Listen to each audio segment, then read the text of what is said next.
Homicidio de los hermanos Menéndez, un hecho fríamente calculado o en defensa propia. Esto es un caso que está causando revuelo en los últimos días. La semana anterior, en la Semana Santa, hubo noticias sobre una audiencia, que son las novedades, y les vamos a contar un poco sobre el contexto de este hecho que ya tiene mucho tiempo, 1989, pero que todavía es noticia. Bueno, sí, Lili, claro que sí. Primero les quiero dar un contexto general. José Enrique Menéndez fue un hombre que nació en Cuba, en una familia adinerada. Con la Revolución Cubana ellos decidieron migrar y José Enrique Menéndez se fue a los Estados Unidos. Allí conoció a Kitty, su nombre era Mary Louise Anderson. Ellos se casaron muy jóvenes. El 10 de enero de 1968 nace Joseph Light Menéndez y a los 3 años nace Eric Gary Menéndez. Los dos eran sus hijos. José, digamos que empieza a trabajar en Nueva York, empieza a ascender y entra, digamos, en el mundo de la discografía. Allí empieza a hacer su fortuna, entonces empieza a ser un hombre muy adinerado, una familia también muy adinerada, obviamente. José era muy exigente consigo mismo, era muy perfeccionista, siempre quería ser el mejor en todo y quizás por eso también le fue muy bien laboralmente. Pero parece que eso también se lo inculcó a sus hijos. Era muy perfeccionista con sus hijos, siempre quería que fueran los mejores en todo, aunque no fuera algo bueno, siempre quería que destacaran en todo, en sus estudios, a nivel atlético y todo esto. Bueno, llegamos a la noche, que fue el 20 de agosto de 1989. ¿Qué pasó? Kitty y José están en la sala de estar viendo una película y irrumpió alguien a dispararles. Llegaron Eric y Lyle y pues obviamente se aterraron por la escena, llamaron a la policía, encontraron a Eric tirado en la acera, acurrucado, llorando y diciendo muchas incoherencias, mientras que el otro hermano estaba, digamos, afuera porque pues él había llamado a la policía. Más adelante, pues de acuerdo a los testimonios que dijeron los hermanos Menéndez, es que ellos entraron por la puerta de atrás con unas escopetas y primero le dispararon a José, que él ya se encontraba, digamos, dormido y inmediatamente murió, porque pues le dispararon en la cabeza. Cabe recalcar que le dispararon 12 veces a él. Después, pues Kitty se despierta muy aterrorizada, le disparan en las piernas y ellos, digamos, que alcanzan a ir a poner más balas en la escopeta y volvieron y remataron a Kitty. Fue una escena horrible, Kitty quedó prácticamente irreconocible. Bueno, ellos luego se fueron a esconder obviamente todas las pruebas, se quitaron las camisetas y todo eso, todo lo que tenían untados de sangre, botaron las escopetas y se fueron a ver una película. Después regresaron y pues hicieron todo, llamaron a la policía, dijeron que habían matado pues a sus padres, que no sé qué. Los investigadores en un inicio no sospechan de ellos, los ven muy conmovidos, muy asustados. Entonces ellos piensan que es la mafia. ¿Por qué pensaron que era la mafia? Porque digamos que generalmente la mafia sí disparaban a las piernas. Entonces en un inicio creyeron que era la mafia y que la familia estaba siendo perseguida. Pero un policía en particular, un investigador en particular, sí se fijó primero en los hermanos Menéndez porque Eric da un testimonio que no concuerda. Primero dice que se fueron a ver una película. Y después dice que no, que están en un bar tomando vino. Entonces digamos que ese policía se empieza a seguirlos, empieza a estar más atento de lo que ellos hacen. Entonces, ¿ellos qué hacen? Empiezan a averiguar sobre un seguro de vida que tenía José Menéndez de $650,000. Y ahí, digamos que el resto de investigadores también encienden las alarmas respecto a ver si son los hermanos Menéndez los que asesinaron a sus padres, porque es que no solo estaba el seguro de vida, también tenía una fortuna de 14 millones de dólares. Y también José dejó unas acciones consideradas de más o menos 5 millones de dólares. Entonces, pues era plata suficiente para pues, cometer un crimen. Bueno, y precisamente ese es uno de los argumentos que había, pero también fue el actuar de ellos, ¿no? Luego de que se le mueren a uno los papás, ¿no? Una persona normal, cualquiera de ustedes que nos escucha en este momento, pues son los padres. Y ellos, ¿qué hacen? Digamos que tienen pues actuaciones que no concuerdan con unos huérfanos, ¿no? Ellos ya empezaron a gastarse el dinero de manera descontrolada, o sea, hacer compras como si ya todo lo tuvieran visionado. Entonces compran propiedades, compran vehículos, compran relojes, hay pues como un listado de compras que se evidencia como esa necesidad o esas ganas o esa planificación de salir a comprar y no de vivir pues un luto por de lo que estaba pasando en ese momento. Sin embargo, y frente pues a todo este hecho tan sanguinario, ellos alcanzaron a disfrutar, digámoslo de alguna manera, durante 7 años de esta fortuna, pero el seguro de vida que mencionaba Gina, pues ese sí no se pudo disfrutar. ¿Por qué? Porque desde el inicio, digamos que este homicidio, este caso, pues estuvo algo sospechoso, había cosas que no concordaban, y entonces el seguro pues tampoco es que se suelte así de inmediato. Ellos tienen, digamos, unas pautas, ellos investigan, ellos dijeron esto está raro, lo sostuvieron, y cuando ya pues llega la condena, pues obviamente eso nunca se libera y ellos no alcanzan a disfrutar de ese seguro de vida. Pues, sin embargo, ¿qué necesidad tenían? Es que ellos estaban bañados en dinero, tenían mucho dinero, y pues digamos que esta es una de las situaciones por las cuales ellos pudieron ser inculpados, y pues ya más adelante les contaremos un poco de otras situaciones que se sucedieron, porque recordemos este caso ya lleva 35 años, ¿no? Hace 35 años. Hay novedades, por supuesto, hay solicitud pues para cambiar la pena que ellos tienen actualmente. Ellos tienen una condena y no tienen derecho a libertad condicional, y eso es lo que ellos quieren modificar, pero ya llevan 35 años en la cárcel. ¿Les cambiará o no? Pues eso es lo que se está viendo. El 9 de mayo habrá una nueva audiencia. Frente a esto estaba, digamos, pactada para el 17 de abril, ¿no? Recién pasó el 17 de abril, pero se suspendió, se aplazó esta nueva audiencia, y pues hay que decir también que, digamos, el juez cedió porque inicialmente esta audiencia no se había aprobado, ¿cierto? Porque estas pruebas pues no se habían validado, y además son pruebas que salieron 35 años después. Entonces, digamos que hay muchas cosas allí que se preguntan hoy respecto a eso y respecto a esas pruebas presentadas. Vamos a ver el 9 de mayo si se hace la audiencia o si se aplaza, porque ya la defensa también está diciendo que es que la fiscalía le está dando largas, que no quiere, y se está evaluando si ellos son aptos para salir, para estar pues digamos como en libertad condicional. Obviamente pues no se la van a suspender, ellos pues obviamente tienen una condena que es perpetua, pero esto podría cambiarle las condiciones que ellos tienen. Es mucho, digamos, lo que hay que pagar allí pues eran los padres, la manera en que los asesinaron, con sevicia, todo como tan planificado, y entonces nos vamos a ver una película, volvemos, y el debate aquí, Gina, es precisamente ese.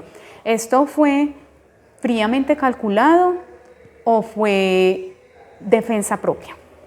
Listo, sí, Lili.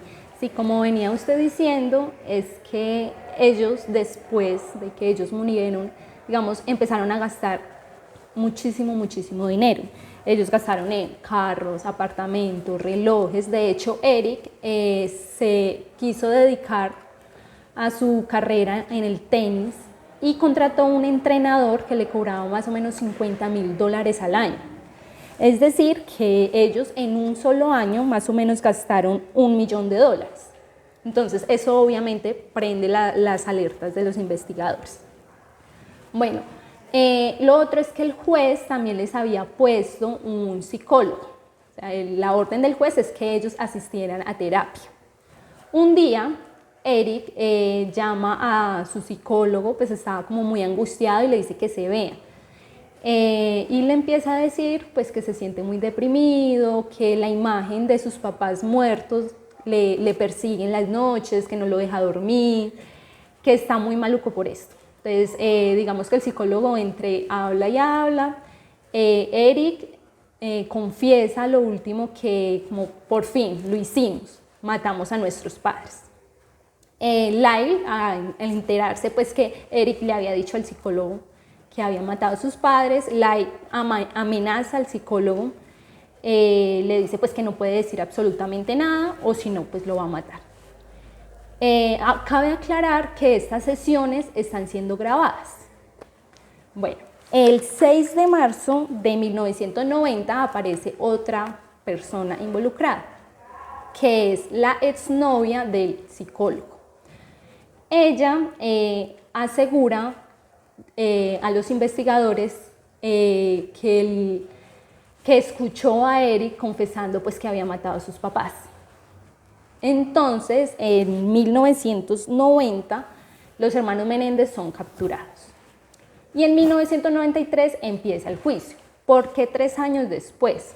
Porque resulta que empezaron los terapeutas y los abogados en un dilema de si se podía utilizar esa grabación que pues tenían en la sesión donde Eric confesaba que había matado a sus papás como una prueba, porque pues esas sesiones son privadas y esas sesiones digamos que no se pueden decir digamos a todo el mundo. Entonces duraron 3 años diciendo si se puede, no se puede, si se puede utilizar como prueba, no se puede utilizar como prueba, pero al final decidieron hacerlo porque como les había dicho Lyle, había amenazado al psicólogo, es decir que había una vida en riesgo. Y entonces, pues, esas grabaciones, digamos, se podían mostrar al público. Hay precisamente, pues, una ley en Estados Unidos que avala esto y es esa, que cuando ya hay una vida en riesgo, entonces este tipo de, pues, las sesiones, los mensajes o lo que se dice allí se puede divulgar, porque obviamente esto es secreto profesional y eso no puede salir de allí. Uno se preguntaría como, o sea, es verdad, pero si a mí, o sea, si yo fuera psicóloga y entonces a mí me confiesan un crimen y yo lo sé porque me dijo que lo había hecho, cómo lo había hecho y yo no lo puedo decir, aquí se pone como algo en la balanza y ponemos aquí también esa parte en la balanza, ¿cierto? Porque hasta qué punto entonces eso es secreto profesional o es antiético decirlo. Pero también entonces se pensaría que yo nunca podría ir a un psicólogo porque entonces algún día, en algún momento, lo que yo diga se va a divulgar. Se los dejamos ahí para que ustedes también lo piensen, no solo en un contexto de un delito o de un crimen de esta magnitud, sino pues en general, ¿cierto? Porque quizás podría llegarse a ese punto y por eso también hay este tema del secreto profesional, porque se podría dar eso. Entonces, y pues digamos que los psicólogos y hoy en día pues son profesionales muy importantes dentro de la salud mental y pues esto podría como limitar el que uno fuera a visitarlos y pues contar y poder desahogarse dentro de todo. Sin embargo, por ese asunto, por esa característica, esto sí se pudo divulgar y se pudo utilizar en las audiencias y pues obviamente fue un argumento de mucho peso para la condena. Ellos ya obviamente y pues con esta confesión quedaba claro que ellos habían asesinado a sus padres. Pero ¿cuál es el punto hoy? El punto hoy en día, más allá de la serie de Netflix o de las películas o de todas las noticias que hemos estado viendo alrededor precisamente por la serie, es que se ha vuelto a hablar de las audiencias porque se quiere cambiar la condena, ¿no? Lo que les contaba ahora, esa es la novedad de este caso y se pone en la balanza entonces el título de este podcast, que es si esto fue un asesinato premeditado a sangre fría o si por el otro lado fue defensa propia. ¿Y por qué se alega defensa propia?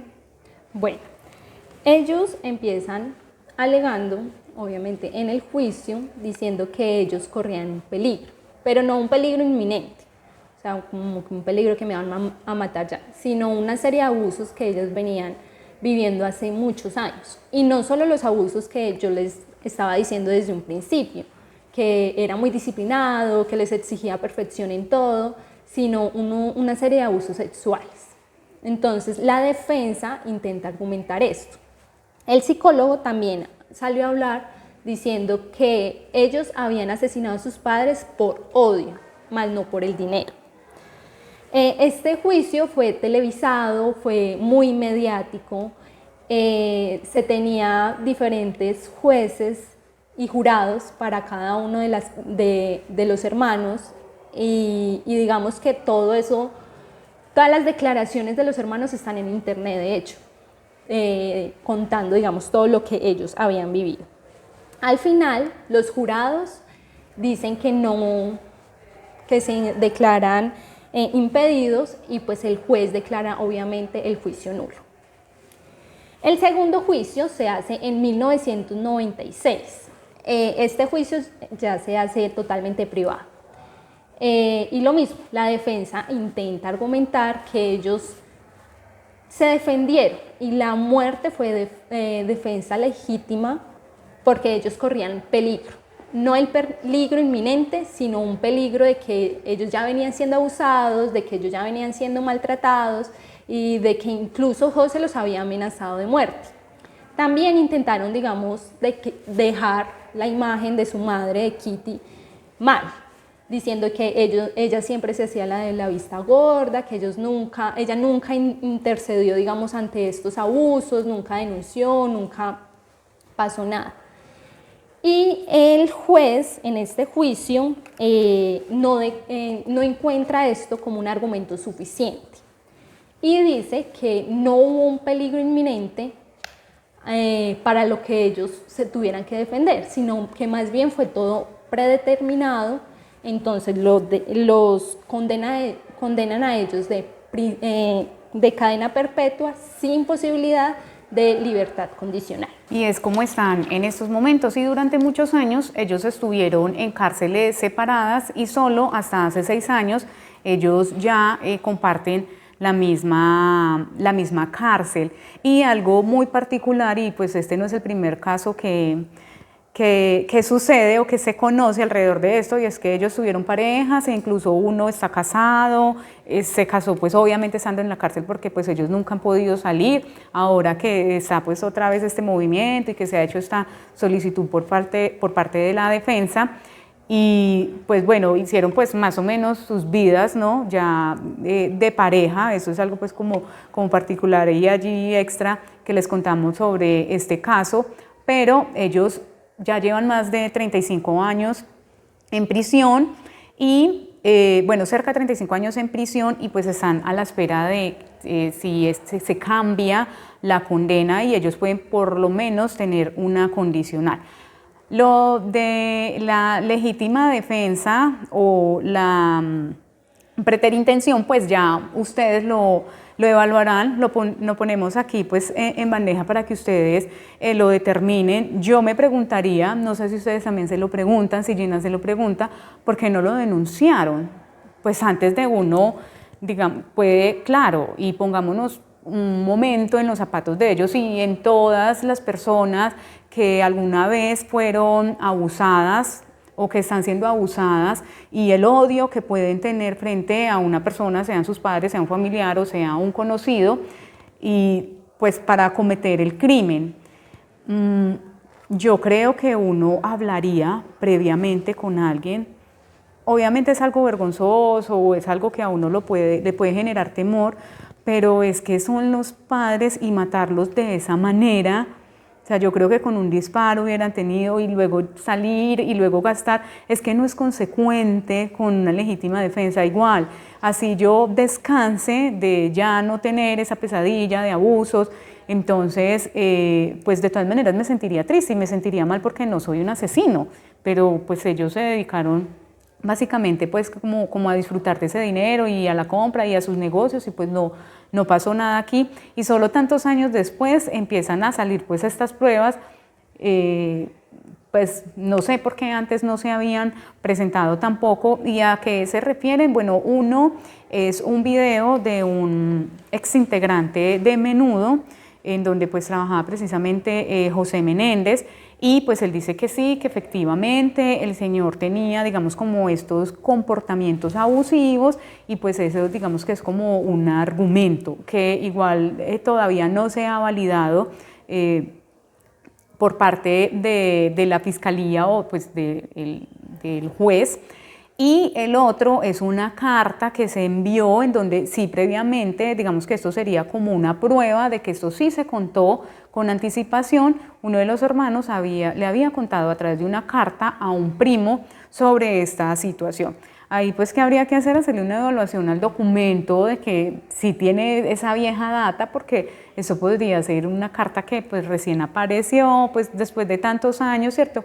Hay muchas preguntas aquí alrededor de este tema, muchas preguntas que también dejamos en la base, como siempre, para que ustedes vayan craneando y vayan pensando un poco y mirar realmente esto, en qué se desatan. ¿Ustedes creen que les den libertad condicional, Gina? ¿Usted cree que hay allí cabida con estas pruebas?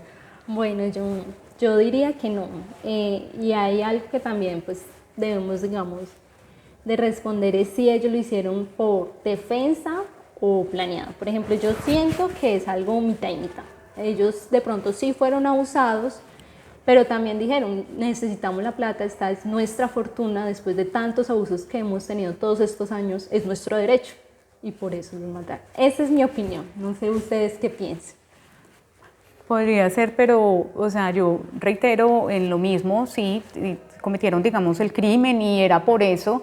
Entonces me voy a vengar porque mis padres fueron muy malos conmigo, pues yo los mato, pero no me comporto de esa manera, pensaría yo, pues igual no estoy en la mente de un criminal como para decirlo tan a ciencia cierta, pero pues yo me imaginaría que no tengo ese comportamiento, porque es que realmente ellos actuaron como criminales, o sea, de acuerdo a las pruebas que se presentaron, y entonces se fueron a ver una película para tener una coartada, y luego vienen y hacen el show de llamar al 911, primero presentan el caso como un hurto, o sea, no, para mí realmente desde el comienzo ellos necesitamos sacar a nuestros papás de nuestro camino y ya.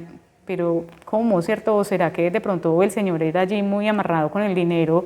Porque uno, o sea, en una familia rica, ¿qué necesidad tiene para esto? Bueno, ahí les dejamos entonces esto a ustedes para que lo piensen, para que lo mediten, para que opinen en nuestros comentarios qué piensan sobre este caso de los hermanos Menéndez, que vuelve a ser noticia, que este 9 de mayo se conocerá otra audiencia si no la vuelven a aplazar, a ver si les dan libertad condicional o no. ¿Se las darán? Yo también lo dudo.